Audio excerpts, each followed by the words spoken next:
Hi, hello mga katombi. So, good morning, good morning. So, for today video, isi-share ko lang sa inyo ang ganap ko ngayong araw. So, dahil ngayon lang ho ako medyo nagka-time, ay nandito ho tayo sa dryeran.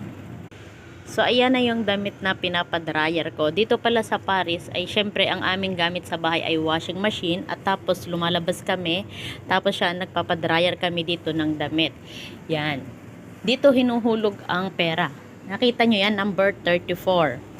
Tapos, pipindutin nyo lang dito ang number and then ihuhulog nyo ang 1 euro. Kasi 7 minutes is equivalent of 1 euro. So, ganyan dito sa Paris. Pero di ko lang yung alam yung iba kung sila ay may dryer. Pero kami wala kaming dryer sa bahay. Kaya dito kami mostly nagpapadryer malapit lang dito sa bahay. So, iyan yung ganap ko dito sa Paris. Para may idea din kayo pag kayo ay naglalaba at pag may washing machine. So, yun lang. Bye-bye. Thank you.